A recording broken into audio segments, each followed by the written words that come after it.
नमस्कार दोस्तों। तो आज अपन शुरू करते हैं एसीएफ इन्वायरमेंट में अपनी जो 10वीं यूनिट चल रही है। इसका अपना नेक्स्ट टॉपिक है united nation conference on environment and development. United nation conference on environment and development. संयुक्त राष्ट्र संघ की यह एक बैठक आयोजित की गई थी, जो आयोजित की गई थी 1992 में, जिसे रियो समिट भी कहते हैं, जिसे पृथ्वी सम्मेलन भी कहते हैं, अर्थ समिट भी इसे कहते हैं। तो इसके कई नाम हैं जो कि 1992 में आयोजित की गई थी। तो लेक्चर शुरू करने से पहले डिस्कस कर लेते हैं कल आपको जो क्वेश्चन दिए थे उन पर। Institute of ecology and environment कहाँ पर है? Institute of ecology and environment Delhi में स्थित है। दिल्ली में institute of ecology and environment स्थित है। दूसरा क्वेश्चन था निम्न में से कौन सी गैस ग्रीन हाउस गैस नहीं है? तो उसमें ऑप्शन आपको दिए थे ऑक्सीजन, कार्बन डाइऑक्साइड, क्लोरोफ्लोरोकार्बन और मीथेन। तो उसका आंसर क्या था? ऑक्सीजन। ऑक्सीजन जो गैस है वो एक ग्रीन हाउस गैस नहीं है। बाकी जो गैसें हैं वो क्या हैं? ये ग्रीन हाउस गैसें हैं। इसके अलावा ग्रीन हाउस गैस में जलवाष्प भी आता है। जलवाष्प भी किस में आएगा? ग्रीन हाउस बढ़ाने की प्रक्रिया में शामिल होता है, इसलिए जलवाष्प को भी ग्रीन हाउस के लिए रिस्पॉन्सिबल माना जाता है। CO2, क्लोरोफ्लोरोकार्बन और CH4 ये तथा जलवाष्प ये सभी ग्रीन हाउस गैस इफेक्ट के लिए उत्तरदायी होते हैं। मीथेन जो है वो वैसे प्राकृतिक रूप से मिलती है, लेकिन ये जो चावल के खेत होते हैं जहां पर पानी इकट्ठा रहता है वहां पर मीथेन इकट्ठ बनती है। इसके अलावा गोबर गैस जो होती है उसमें मीथेन पाई जाती है। तो और क्लोरोफ्लोरोकार्बन जो है ये एक रासायनिक तत्व है जिसे कृत्रिम रूप से बनाया जाता है, जिसमें क्लोरीन जो होता है वो मुक्त मूलक के रूप में बाहर निकलता है और ये ओजोन परत को भी डिग्रेड करने का काम करता है। CO2 कार्बन डाइऑक्साइड जो है उसकी एक निश्चित मात्रा वातावरण के लिए आवश्यक है, क्योंकि कार्बन डाइऑक्साइड जो है यह पृथ्वी का एक निश्चित ताप बनाए रखता है। अगर कार्बन डाइऑक्साइड पृथ्वी के वातावरण पर नहीं होगी तो पृथ्वी का जो वातावरण है वो काफी ठंडा हो जाएगा और इसके कारण शीत युग आने की संभावना रहती है। इसलिए CO2 जो होता है वो पृथ्वी के वातावरण को के तापमान को बनाए रखता है, क्योंकि CO2 सूर्य की किरणों को बाहर नहीं जाने देता वायुमंडल से, इसलिए वायुमंडल क्या रहता है? गर्म रहता है। लेकिन जब CO2 की मात्रा ज्यादा हो जाती है तो वही जो प्रकाश की तरंगे हैं वो उसी वातावरण में घूमती रहती हैं और तापमान में अत्यधिक वृद्धि करती हैं, जिसे अपन बोलते हैं ग्रीन हाउस इफेक्ट। तो ये ऑप्शन है और इसमें ये जो ऑप्शन है वो उसमें नहीं शामिल था। आज के अपने जो क्वेश्चन है इसमें पहला क्वेश्चन है अंतर्राष्ट्रीय सौर संगठन इंटरनेशनल सोलर अलायंस का प्रथम शिखर सम्मेलन किस देश में आयोजित किया गया था? इंटरनेशनल सोलर अलायंस का पहला शिखर सम्मेलन कहाँ आयोजित किया गया था? Option A America, option B France, option C Bharat और ऑप्शन डी है सऊदी अरब। साथ में ही ये आपको ये भी बताना है कि इसका ये जो इंटरनेशनल सोलर अलायंस है इसकी स्थापना कब हुई, इसका मुख्यालय कहाँ है और इसमें कौन से देश शामिल होते हैं। क्वेश्चन नंबर 2, वर्ष 2022 तक भारत का सौर ऊर्जा उत्पादन का लक्ष्य कितना है? भारत का सौर ऊर्जा उत्पादन का लक्ष्य कितना है? Option A 175 gigawatt, option B है 100 गीगावाट, ऑप्शन सी है 100 मेगावाट और ऑप्शन डी है 175 मेगावाट। तो इसमें से आप दोनों क्वेश्चन के आंसर आपको देने हैं। ये दोनों क्वेश्चन के आंसर आपको देने हैं।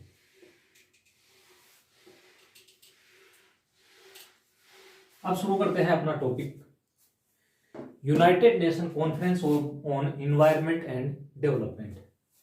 United nation conference on environment and development. United nation conference on environment and development, इसके अन्य नाम है, इसे अर्थ समिट भी कहते हैं, अर्थ समिट या पृथ्वी सम्मेलन, पृथ्वी सम्मेलन। इसे रियो समिट भी कहते हैं, रियो समिट रियो कॉन्फ्रेंस,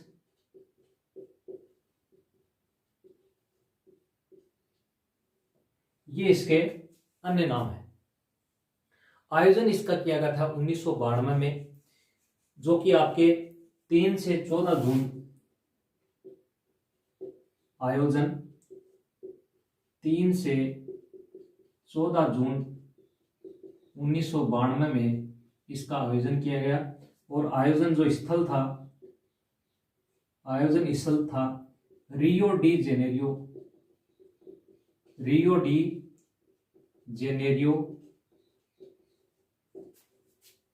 ब्राजील।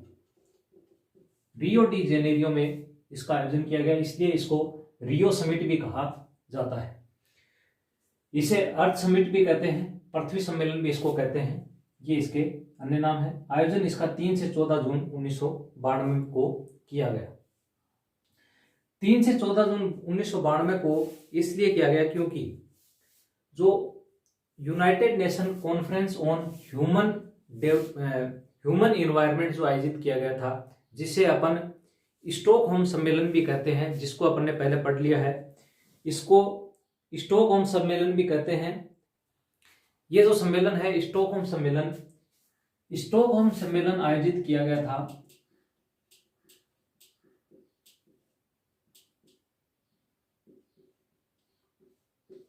1972 में।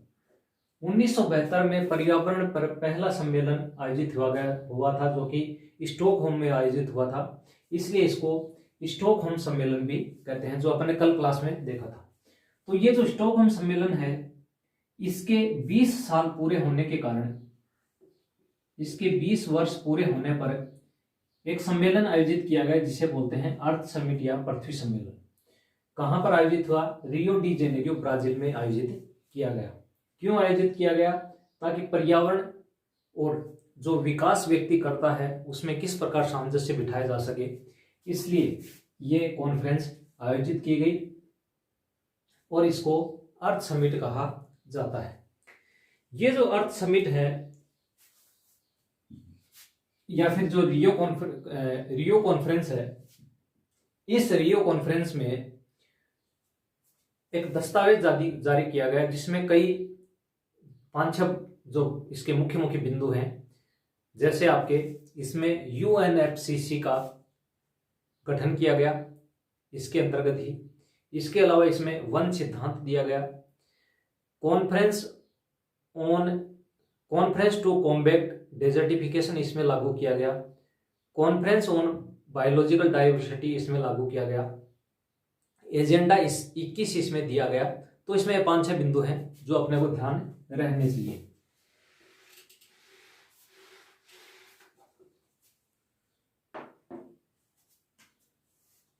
यूएनसीईडी में जारी घोषणा बोलो या फिर दस्तावेज, इसमें ये दस्तावेज जारी किए गए या फिर ये घोषणाएं की गई। कौन सी? इसमें पहला तो ये है कि इसके अंतर्गत पर्यावरण एवं विकास पर कार्य योजना जारी की गई, इन्वायरमेंट एंड डेवलपमेंट, जिसे रियो डिक्लेरेशन भी कहते हैं, जिसके तहत 27 प्रिंसिपल दिए गए। तो इसमें पहला तो पर्यावरण व विकास पर घोषणा पत्र, पर्यावरण व विकास पर इसमें घोषणा पत्र जारी किया गया, जिसे रियो डिक्लेरेशन कहते हैं। रियो डिक्लेरेशन कहते हैं, जिसमें 27 प्रिंसिपल दिए गए, यानी 27 इसमें सिद्धांत दिए गए, जो कि अपन देख लेंगे, आवश्यकता पड़ेगी तो। बाकी इतनी आवश्यकता नहीं है कि अपन 27 सिद्धांत हैं उनको भी याद करें। तो इसमें पर्यावरण व विकास पर घोषणा पत्र जारी किया गया, declaration on environment and development. दूसरा इसमें एजेंडा 21 जारी किया गया, एजेंडा 21 जारी किया गया। एजेंडा 21 जो है वो आपको आपके सिलेबस में अलग से दे रखा है, और रियो डिक्लेरेशन भी आपके सिलेबस में अलग से दे रखा है। दूसरा इसमें वन सिद्धांत,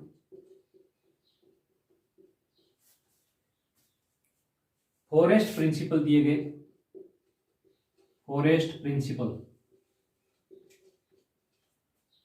चौथा इसमें united nation conference to combat, sorry conference नहीं, कन्वेंशन है, united nation convention to combat desertification,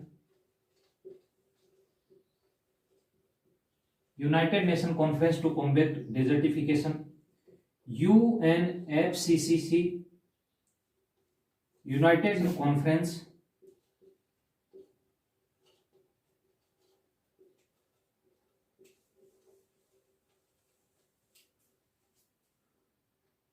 on climate change, UNFCC, united nation conference on climate change. और छठा है इसमें CBD, conference on biological diversity, conference on biological diversity.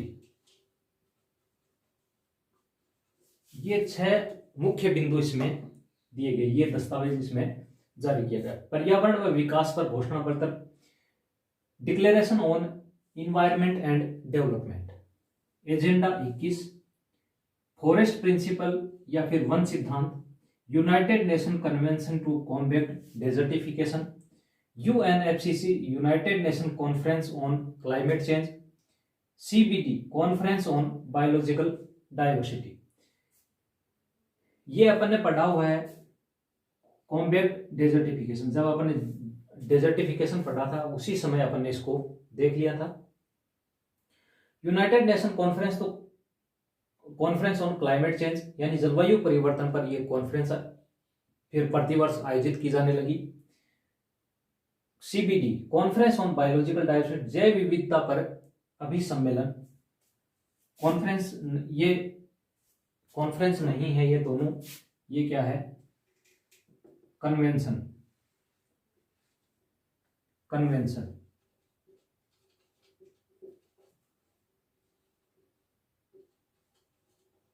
Convention on biological diversity. तो ये जो convention है ये प्रतिवर्ष आयोजित की जाती हैं, ये जो कन्वेंशन है ये प्रतिवर्ष आयोजित की जाती हैं। इसको कोप के नाम से, कॉन्फ्रेंस ऑफ पार्टीज, COP के नाम से प्रतिवर्ष आयोजित किया जाता है, और ये भी प्रतिवर्ष आयोजित की जाती हैं। कौन, UN, COD तथा CBD और UNFCC प्रतिवर्ष जारी की जाती है। तो फिर जो आपकी ये रियो समिट है जिसे अपन बोलते हैं UNCED, UNCED में 3 कन्वेंशन उत्पन्न हुई। रियो समिट में 3 कन्वेंशन की उत्पत्ति यहां पर हुई। अभी समय जिसको बोलते हैं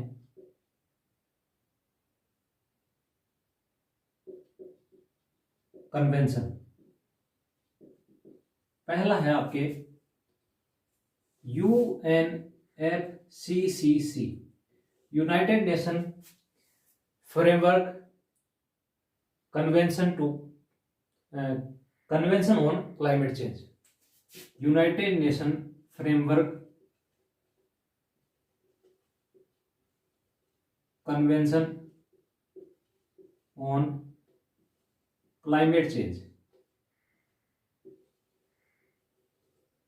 दूसरा है CBD, convention on biological diversity. तीसरा है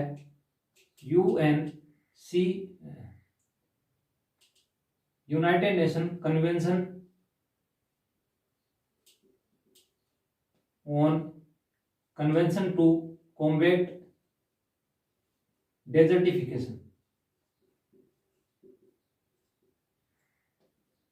UNCCD, united nation convention to combat desertification. ये 3 कन्वेंशन इसमें हुई। पहला है अपन UNFCCC, 1992 में ही जलवायु पर यह है प्रथम बहुपक्षीय सम्मेलन कन्वेंशन था। और ये जो UNFCCC है ये है गैर बाध्यकारी है, यानी इसमें जो सदस्य देश शामिल हैं वो इसको लागू करने के लिए बाध्य नहीं है, इसको लागू करने के लिए ये बाध्य नहीं है, जो कि इसकी सबसे बड़ी कमी रही। अगर ये बाध्यकारी होता तो काफी फायदा इससे हो जाता। और ये 9 मई 1992 को इसमें घोषणा हुई इसके संबंध में। 21 मार्च 1994 को इसे लागू किया गया। 21 मार्च 1994 को लागू इसको किया गया। ये जो UNFCCC है इसके उद्देश्य हैं, इसके उद्देश्य में पहला उद्देश्य तो इसका ये है कि ग्रीन हाउस गैसेज जो हैं उसके उत्पादन में कमी लाई जाए तथा ग्रीन हाउस गैस के जो मात्रा है उसको स्थिर किया जाए, यानी उसकी जो सांद्रता है उसको अपन स्थिर कर लें। ग्रीन हाउस गैसेज की सांद्रता को स्थिर करना ताकि उसकी मात्रा बढ़े नहीं। दूसरा, मानव का पर्यावरण पर हस्तक्षेप जो है उसको कम करना। जलवायु प्रणाली में मानव के हस्तक्षेप को कम करना। जलवायु प्रणाली में मानव हस्तक्षेप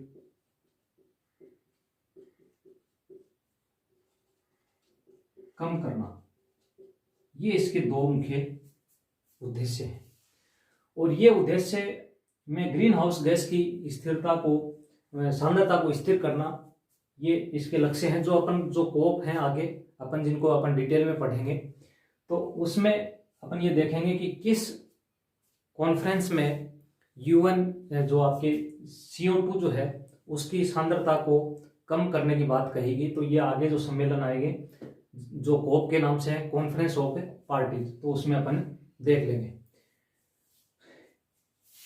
COP जो होता है कॉन्फ्रेंस ऑफ पार्टी, वो वैसे एक आधिकारिक देशों का समूह होता है जो उस सम्मेलन को आयोजित करने का अधिकार रखते हैं, उसी को कॉन्फ्रेंस ऑफ पार्टीज कहा जाता है। इसी UNFCCC के अंतर्गत ही फिर देशों को 3 भागों में बांटा गया। आपके Annex 1 देश, Annex 2 देश और नॉन एनेक्स देश। इस प्रकार इनको 3 भागों में देशों को बांटा गया, जिसको अपन जो आपका क्योटो प्रोटोकॉल है जो अपन पढ़ेंगे उसमें अपन इसको डिटेल में देख लेंगे। तो ये है UNFCCC। UNFCCC एक बहुपक्षीय कन्वेंशन है, गैर बाध्यकारी है। इसमें इंपॉर्टेंट यह है कि यह एक गैर बाध्यकारी समझौता है। 9 मई 1992 को इसकी घोषणा हुई और 21 मार्च 1994 को यह लागू किया गया। दूसरा अपन देखते हैं convention on biological diversity. Convention on biological diversity, UNFCCC इसमें एक चीज ये रह गई कि इसमें हस्ताक्षर करता देश इसमें है 165 और इसमें ऐसे सदस्य जो पार्टीज के रूप में शामिल होते हैं वो 197 है। 197 देशों को कॉन्फ्रेंस ऑफ पार्टीज कहा जाता है। Conference of parties, conference of parties. ऐसे देश जो आधिकारिक रूप से इस सम्मेलन में शामिल हो सकते हैं उन्हें कॉन्फ्रेंस ऑफ पार्टीज कहा जाता है। प्रथम कोप जो आयोजित किया गया था वो बर्लिन जर्मनी में आयोजित किया गया 1995 में। 1995 बर्लिन जर्मनी।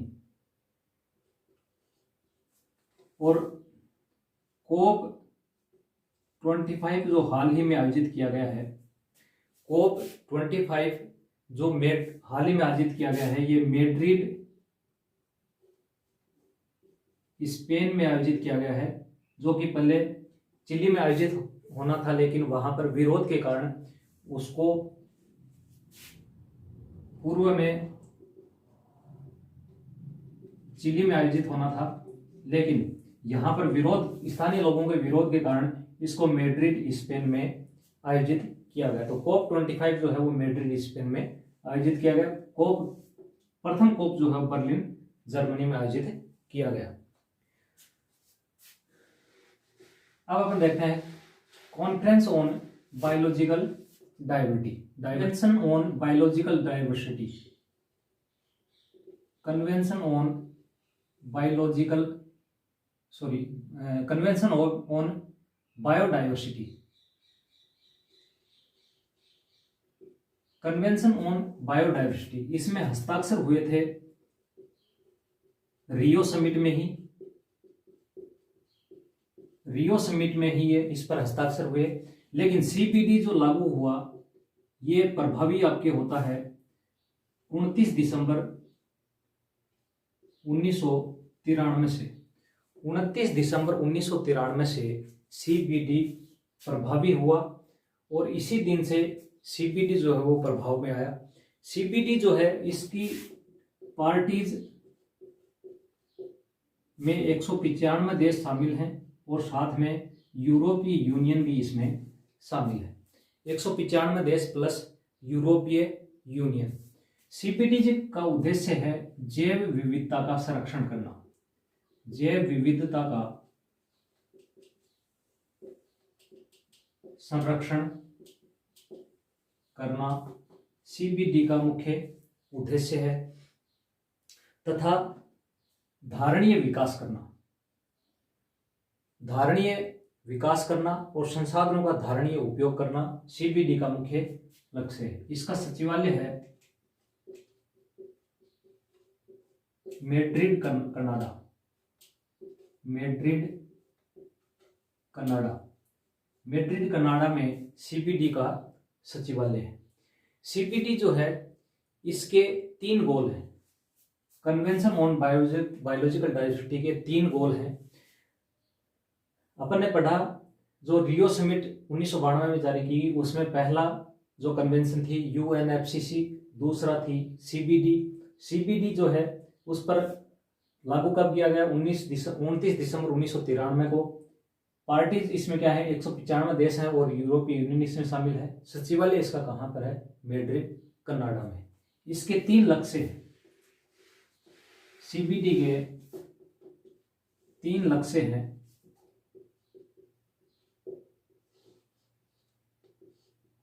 पहला है conservation of biodiversity, conservation of biodiversity, conservation of biodiversity. दूसरा है sustainable use of biological component, sustainable use of biological component. और तीसरा है इसमें है fair and equitable, fair and sharing of benefit,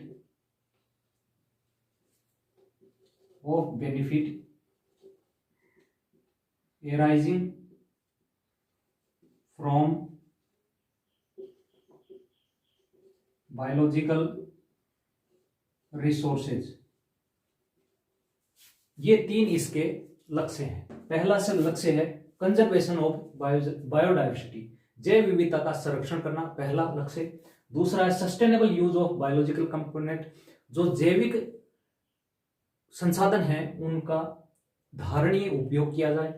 तीसरा है fair and equitable sharing of benefit arising from biological resources, जो बायोलॉजिकल रिसोर्सेज हैं उनसे जो लाभ अपने को प्राप्त होता है उस लाभ का उचित व समान वितरण होना चाहिए। ऐसा नहीं कि किसी एक देश ने बायोलॉजिकल उत्पाद से कोई उत्पाद प्राप्त किया और उसका फायदा जो है अनुचित रूप से दूसरे देश उठाएं और उस देश को उसका कोई भी फायदा नहीं मिले। तो ये 3 इसके उद्देश्य हैं, सीबीडी के 3 मुख्य ये उद्देश्य हैं, इनको आपको ध्यान रखना है। और ये जो सीबीडी है इसी पर ही 2 कार्टेजेना प्रोटोकॉल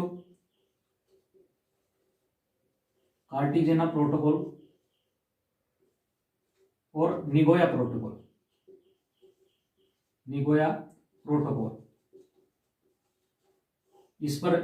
इसी पर लागू किए गए हैं। कार्टेजेना प्रोटोकॉल और निगोया प्रोटोकॉल, जिनको अभी अपन देख लेंगे साथ में ही, क्योंकि अलग से इनको फिर डिटेल में बाद में पढ़ने से कोई मतलब नहीं, यहीं पर इनको अपन डिस्कस कर लेते हैं। कार्टेजेना प्रोटोकॉल क्या है और निगोया प्रोटोकॉल क्या है, इनको अपन अभी देख लेते हैं, फिर अपन बाद में देख लेंगे UN convention to combat desertification, जो आपने पहले दे रखा है, लेकिन थोड़ा सा इसमें डिस्कस अपन कर लेंगे। तो कार्टेजेना प्रोटोकॉल क्या है और निगोया प्रोटोकॉल क्या है। पहला अपन देखते हैं निगोया प्रोटोकॉल। तो सीपीडी में पहला अपन देख लेते हैं आपके कार्टेजेना प्रोटोकॉल। कार्टेजेना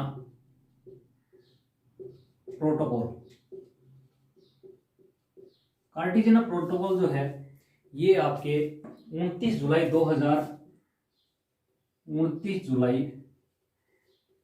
2000 को कार्टेजेना प्रोटोकॉल जो है वो स्वीकार किया गया और 2003 में इसको प्रभावी माना गया। 2003 से ये प्रभावी हुआ। स्वीकार कब किया गया? 29 जुलाई 2000 को इसको स्वीकार किया गया और 2003 को ये प्रभावी हुआ। 2003 को 11 सितंबर 2003 को ये प्रभावी हुआ कार्टेजेना प्रोटोकॉल। कार्टेजेना प्रोटोकॉल है क्या? कार्टेजेना प्रोटोकॉल यह है जब किसी जीवित जीव को मॉडिफाई किया जाता है। मॉडिफाई का मतलब है जब जैव प्रौद्योगिकी या बायोटेक्नोलॉजी के माध्यम से जब उसके डीएनए में हेरफेर किया जाता है और उसका उपयोग मानव के भलाई के लिए किया जाए, तो उस मॉडिफाई जो ऑर्गेनिज्म है जिसे जीएमओ कहते हैं, genetically modified organism, GMO, genetically modified organism.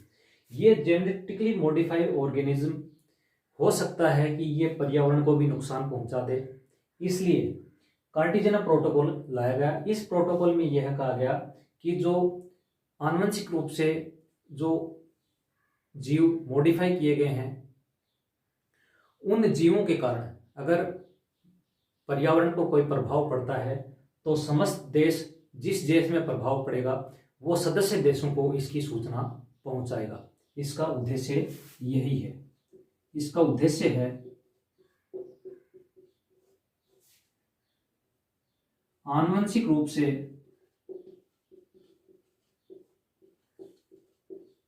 रूपांतरित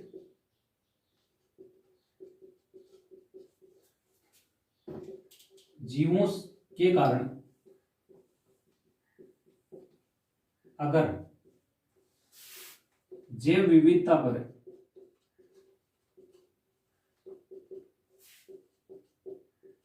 कोई प्रभाव पड़ता है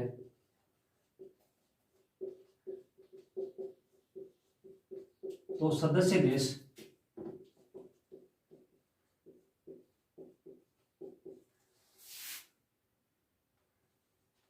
आपस में सूचना साझा करेंगे। आपस में क्या करेंगे? सूचना को साझा करेंगे। यही इसका मुख्य उद्देश्य है। कार्टेशियन प्रोटोकॉल जो है ये एक बाध्यकारी समझौता है और इसी प्रकार जो मरुस्थलीकरण रोकने हेतु कन्वेंशन टू कॉम्बैट डेजर्टिफिकेशन है वो भी एक बाध्यकारी समझौता है। सदस्य देशों को इसके नियमों का पालन करना ही पड़ता है। तो 29 जुलाई 2000 को स्वीकार किया गया। 11 सितंबर 2003 को कार्टेशियन प्रोटोकॉल जो है वो लागू हो गया। ये जो कार्टेशियन प्रोटोकॉल है इसके तहत किसी भी सूचना को प्राप्त करने के लिए प्रोटोकॉल बनाए गए हैं और ये नियम बनाए गए हैं। इस नियमों में मुख्य 3 चीजें हैं। पहला है AIA एडवांस इंफॉर्मेशन अप्रोच आपके advance information agreement, AIA advance information agreement.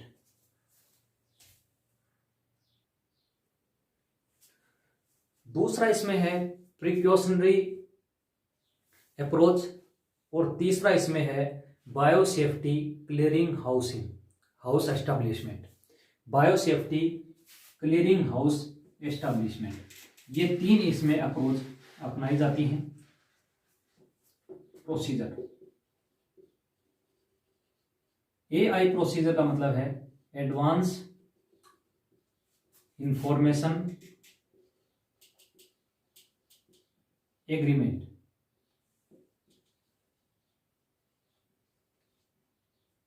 Advance information agreement. दूसरा इसमें है precautionary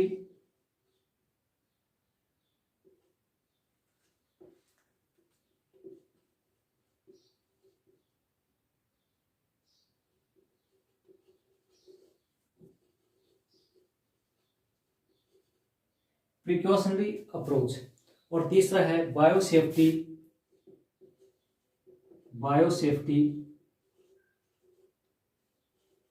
clearing house establishment.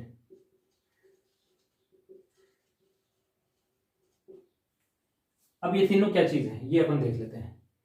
AIA procedure advance information agreement, यानी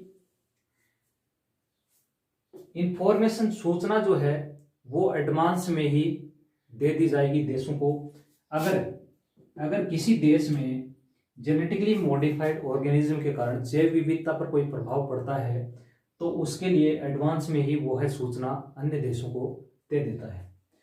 प्रिकॉशनरी अप्रोच का मतलब यह है कि अगर यह अनुमान लग जाए या थोड़ा सा भी अंदाजा हो कि रूपांतरित जीव से जैव विविधता प्रभावित हो रही है लेकिन उसका कोई वैज्ञानिक रूप से उसको सिद्ध नहीं किया गया है तो भी प्रिकॉशन अपनाते हुए अपन उसकी सूचना अन्य देशों को देंगे तथा पर्यावरण पर उसका प्रभाव नहीं पड़े उसके लिए अपन पहले से तैयार हो जाएंगे। तो यह पूर्व में खतरे से पूर्व की जो अप्रोच है वो अपना अपनाते हैं, चाहे उस पर वैज्ञानिक शोध हुआ नहीं हो, क्योंकि वैज्ञानिक जब तक उस पर ये नहीं कहेंगे कि इसके कारण पर्यावरण पर प्रभाव पड़ रहा है तो तब तक अपन उसको सही नहीं मान सकते। लेकिन इसके संबंध में अपन पहले से ही कदम उठा लेते हैं ताकि पर्यावरण जो है वो प्रभावित न हो, जैव विविधता प्रभावित न हो। बायोसेफ्टी क्लियरिंग हाउस एस्टैब्लिशमेंट, इस बायोसेफ्टी क्लियरिंग हाउस एस्टैब्लिशमेंट के माध्यम से सूचना का आदान प्रदान किया जाता है। सूचना का आदान प्रदान इसके द्वारा किया जाता है बायोसेफ्टी क्लियरिंग हाउस एस्टैब्लिशमेंट के द्वारा। तो ये कार्टेशियन प्रोटोकॉल में ये 3 मुख्य बिंदु हैं। कार्टेशियन प्रोटोकॉल किससे संबंधित है? जैविक आपके जेनेटिकली मॉडिफाइड ऑर्गेनिज्म जो है, प्रौद्योगिकी रूप से रूपांतरित जो जीव हैं जिनको बायोटेक्नोलॉजी के माध्यम से रूपांतरित किया जाता है, जैसे आपके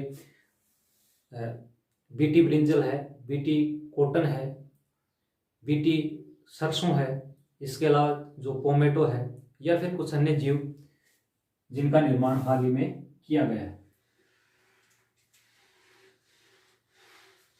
सेकंड आपके है निगोया प्रोटोकॉल।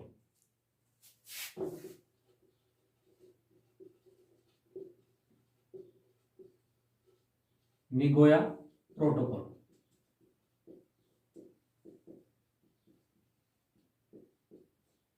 निगोया प्रोटोकॉल, निगोया प्रोटोकॉल जो है वो भी CPD convention on biological diversity से संबंधित है, और ये सीपीडी का एक सप्लीमेंट्री प्रोटोकॉल है। सीपीडी का एक सप्लीमेंट्री प्रोटोकॉल है। कौन सा? निगोया प्रोटोकॉल। सीपीडी का एक सप्लीमेंट्री 14 को 12 अक्टूबर 2014 को यह प्रभावी हुआ। 2010 में इसको लागू किया गया। 2010 में इसको लागू किया गया। प्रभावी कब हुआ? 12 अक्टूबर 2014 को यह प्रभावी हुआ।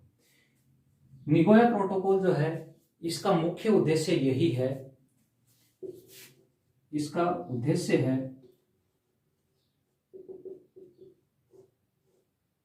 access to genetic resources,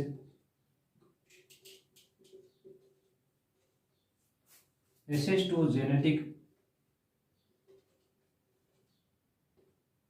resources and their fair and equitable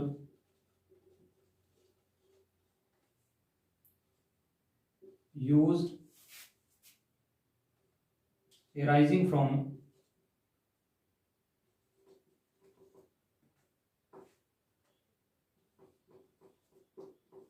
their utilization.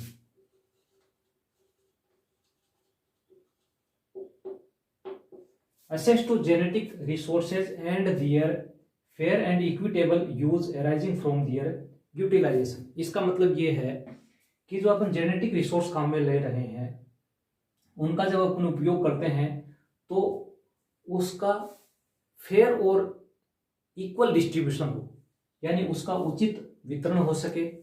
सभी जो प्रदाता, सेवा प्रदाता हैं या सेवा ग्रहण करने वाले हैं, सबको इसका फायदा हो सके, इसलिए यह निगोया प्रोटोकॉल लाया गया।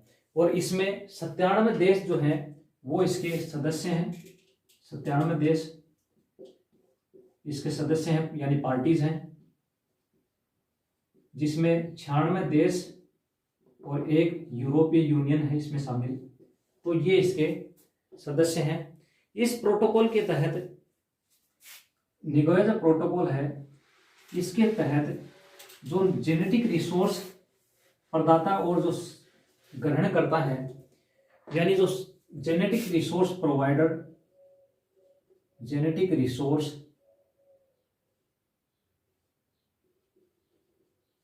प्रोवाइडर, प्रदाता और एक्सेप्टर, ग्राहिता, उनके मध्य जो सेवाएं होंगी वो पारदर्शी हो सकें और उन जेनेटिक रिसोर्स जो है उनका बेनिफिट सभी को मिल सके, बेनिफिट शेयरिंग, और इसमें पारदर्शिता भी लाई जाए, पारदर्शिता भी इसमें लाई जा सके, इसलिए निगोया प्रोटोकॉल जो है वो लाया गया। इसके लिए ABS-CH ऑनलाइन पोर्टल शुरू किया गया है। SS2 इसकी फुल फॉर्म है SS2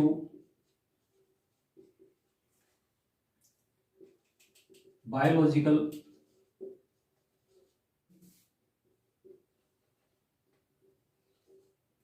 क्लियरिंग हाउस।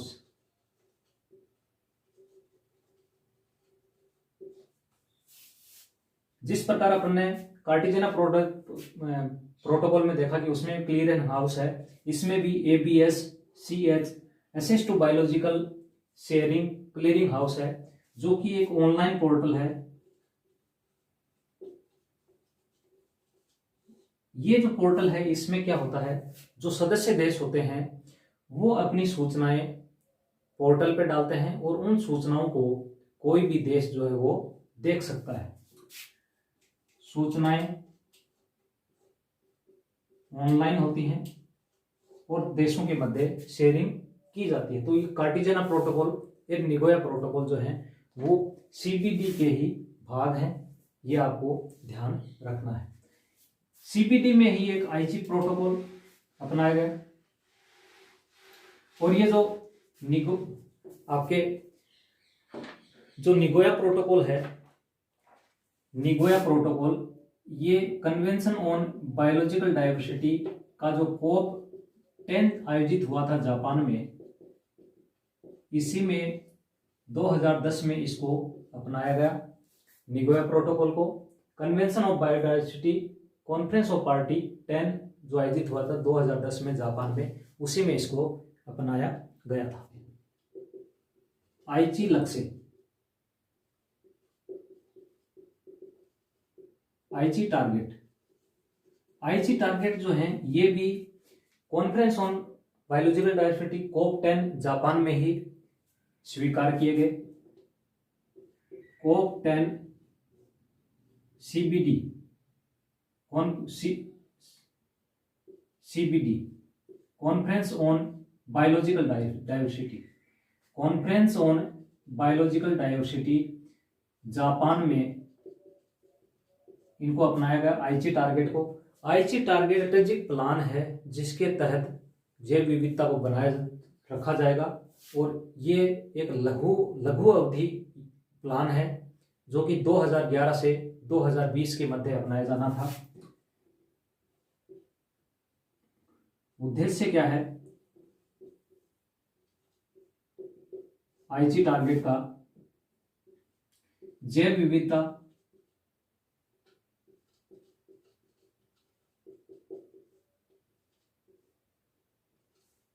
को बनाए रखना और जैव विविधता को बनाए रखने हेतु रणनीतिक लक्ष्य निर्धारित किए गए। स्ट्रेटेजिक प्लान,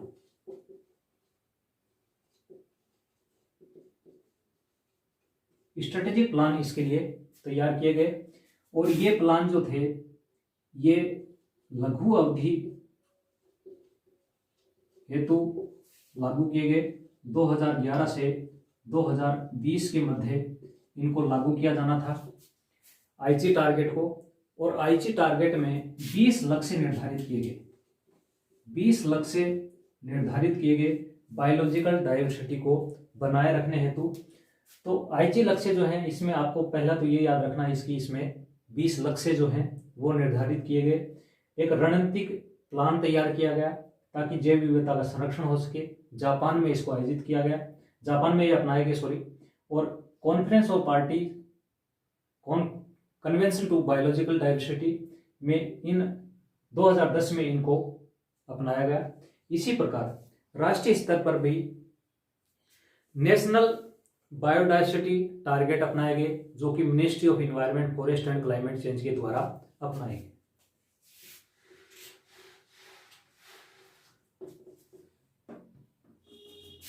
राष्ट्रीय स्तर पर भी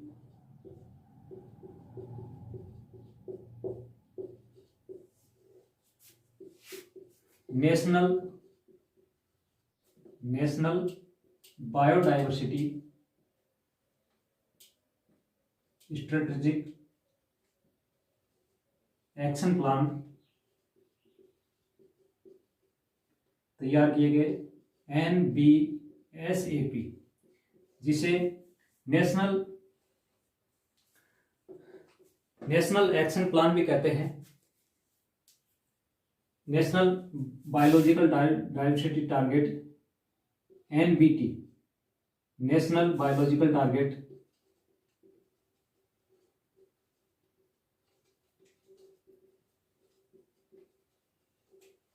इसमें भी 20 लक्ष्य राष्ट्रीय स्तर पर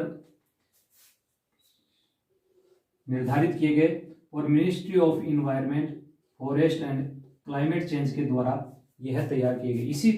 इसी तरह स्टेट पर भी state biological strategical action plan तैयार किया गया। कई राज्यों के द्वारा ये तैयार किए गए हैं, सभी राज्यों के द्वारा नहीं, कुछ राज्यों के द्वारा ये तैयार किए गए हैं। तो ये आईची लक्ष्य जो हैं इनका उद्देश्य मेन इसका टारगेट क्या था, जो आपकी बायोडाइवर्सिटी है उसका संरक्षण करना इसका मुख्य लक्ष्य था। तीसरा आपके है कन्वेंशन टू कॉम्बैट डेजर्टिफिकेशन।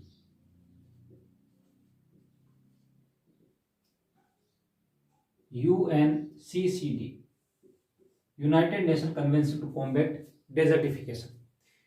14 अक्टूबर 1994 को इस पर हस्ताक्षर किए गए। 14 अक्टूबर 1994 को हस्ताक्षर किए गए।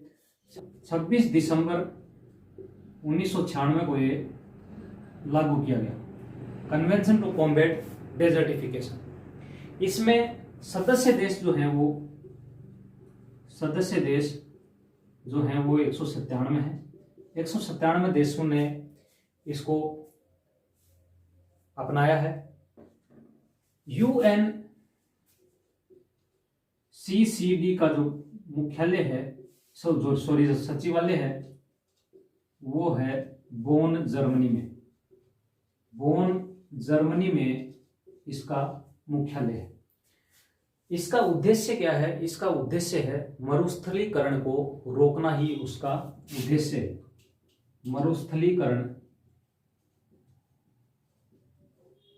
रोकना,